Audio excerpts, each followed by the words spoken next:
Hello again everyone. In this video we will talk about how do you write Baybayin scripture using those consonants who aren't even on the Baybayin equivalent, or should we say those letters who aren't in the Filipino alphabet initially, or should I say Tagalog alphabet, such as letters C, Q, F, V, and so on. So in this video we will also tackle that we should write Baybayin based on what you pronounce. So it says here that it's what you pronounce is what you write, or in Tagalog, kung ano ang iyong bigkas, iyon ang iyong sulat. So let's get right into it. So the first letter that we will tackle here is letter C. So I have set up some examples in order to write their equivalent in Baybayin. So here is Kalamba. On the other hand, here is Cebu. Notice that their C's are pronounced differently. So you should get your Baybayin cheat sheet right now, and let's write some letters or symbols to translate this or to transcribe this into Baybayin.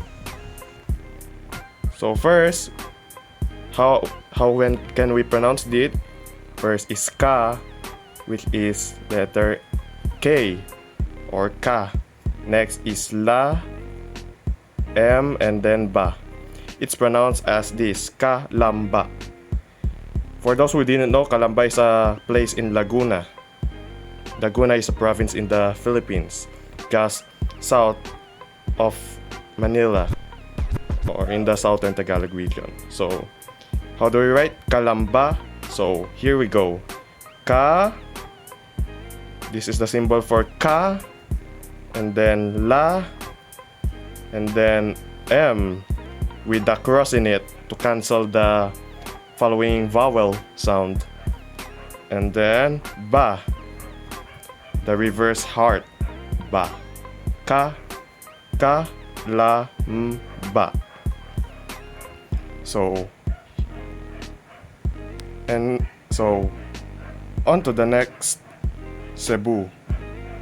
So notice that their C sounds are different with each other. Instead of K, it is pronounced S. So se and then bu, Cebu. So how do we write this?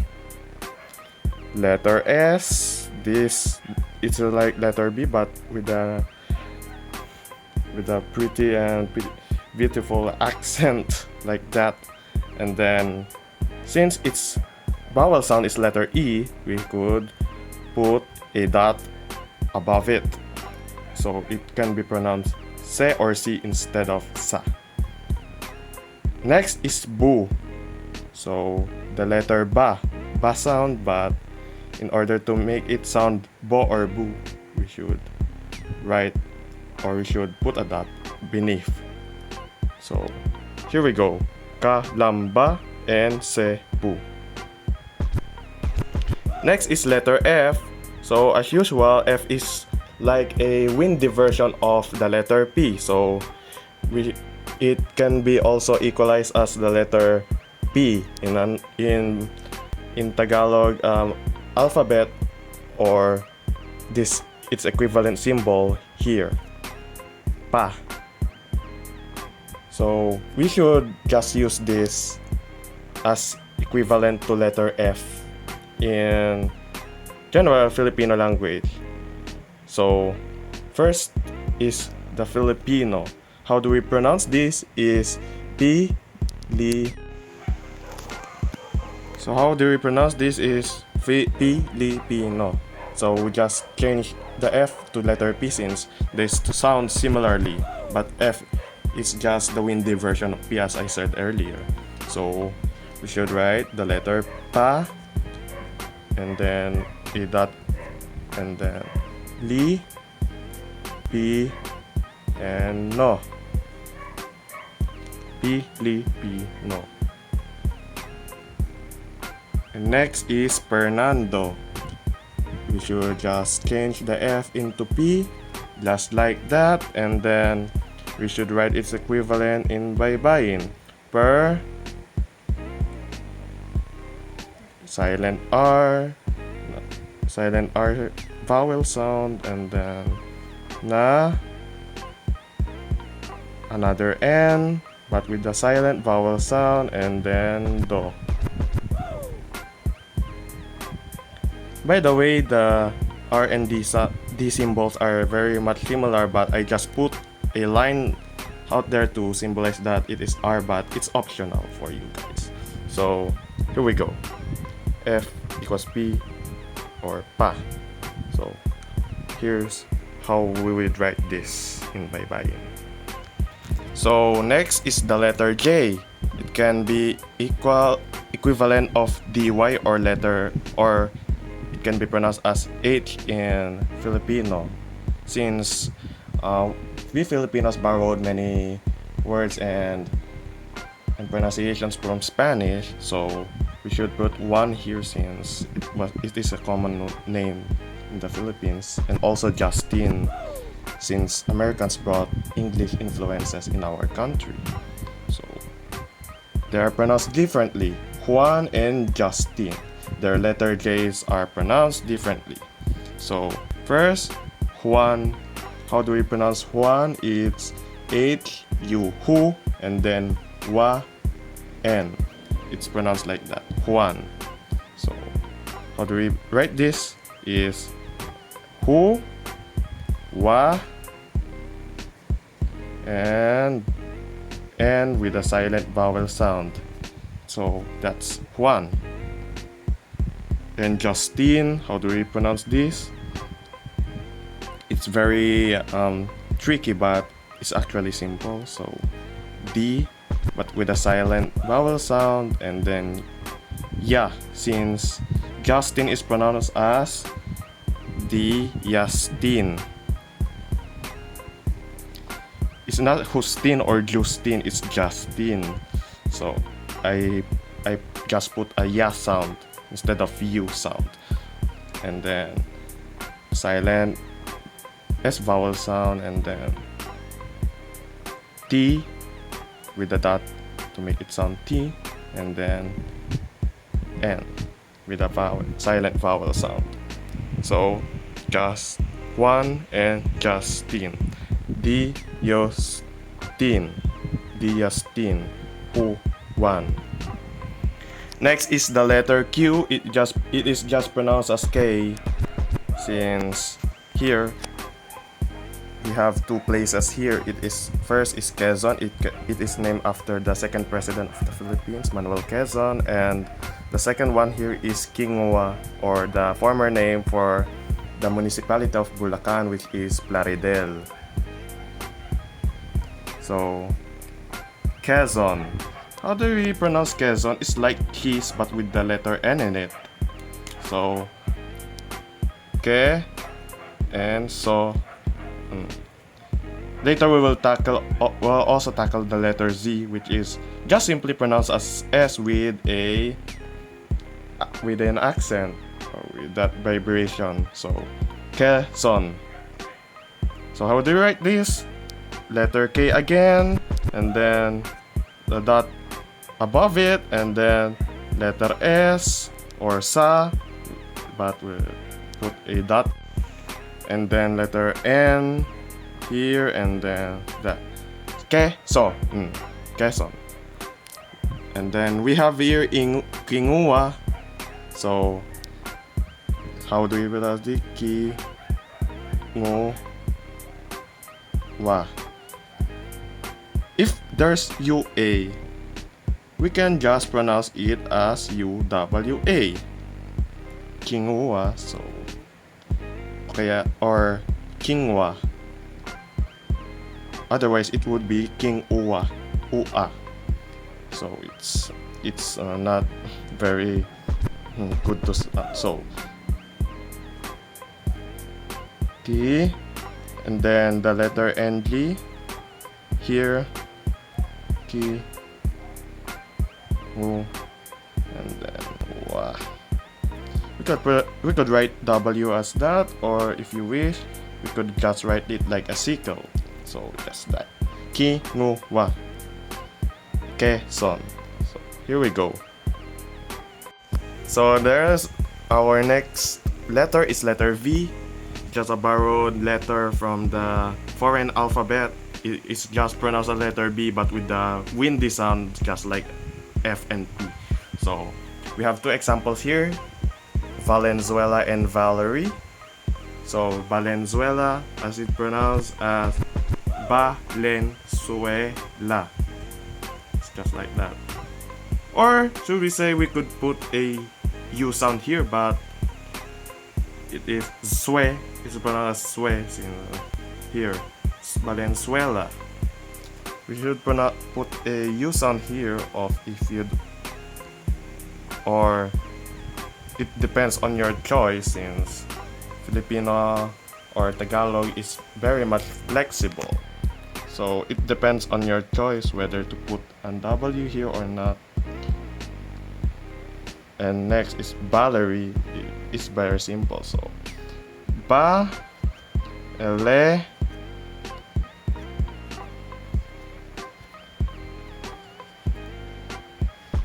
su. You should put su there and then Valenzuela. And next here is Valerie. How do we ba,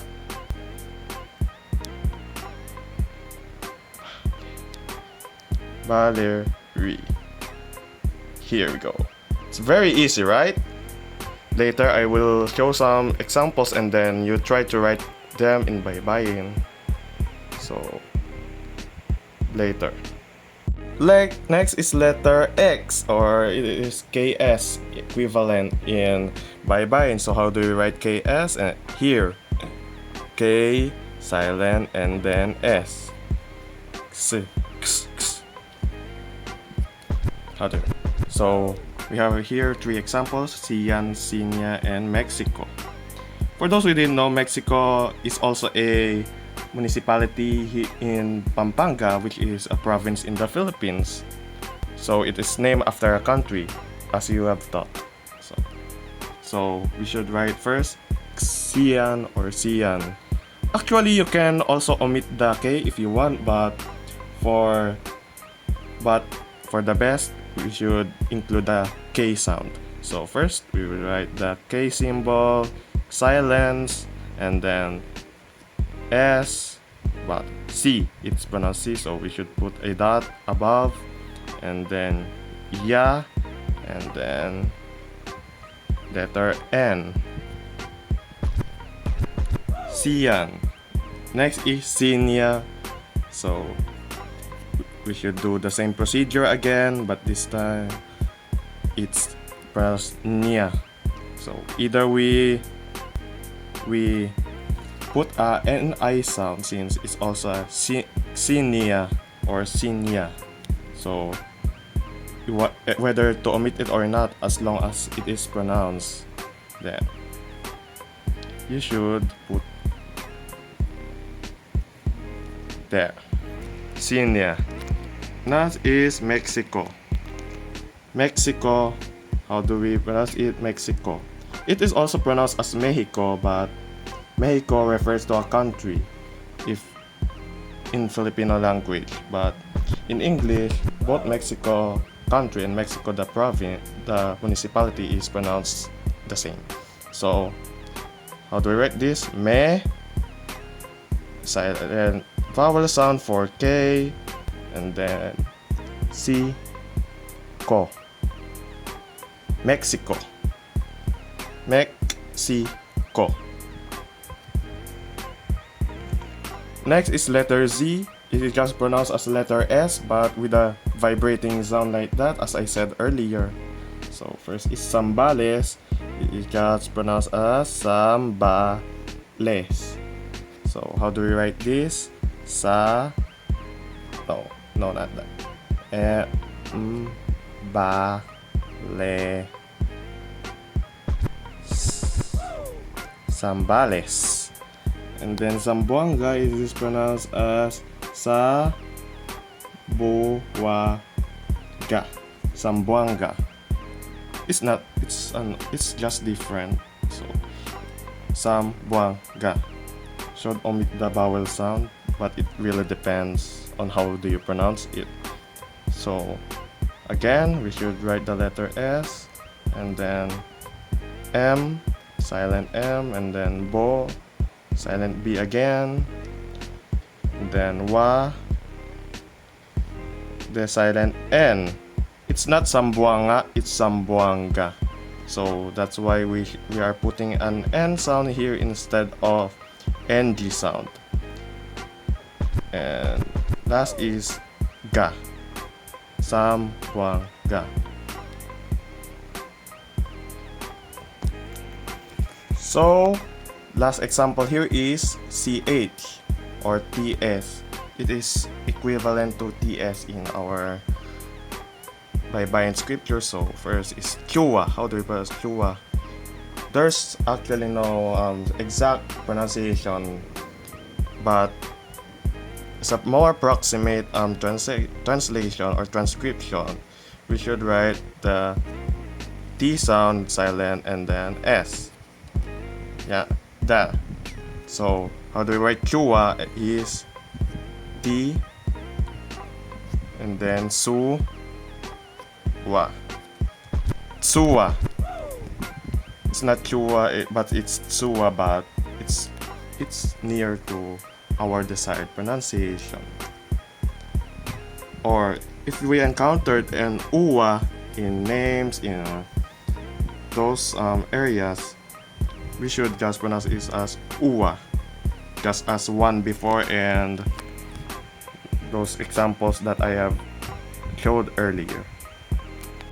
So here are some examples that I have prepared for you, and you can write them in Baybayin form later or so on. So that's it. Thank you for watching and have a great day. So I hope that you will practice your Baybayin skills to encourage the cultivation or the renaissance of the local Philippine or Tagalog scriptures. Actually, there are different scriptures in the Philippines, but as the center of trade and commerce, we should use Tagalog. But if you wish, we will also write another Philippine scriptures as Anunuo and such. There's are used in different regions anyway. So that's all. Thanks for watching. If you also fond of learning about these scriptures or any other languages, feel free to subscribe, like, and comment on this video. And that's all. See you around and goodbye.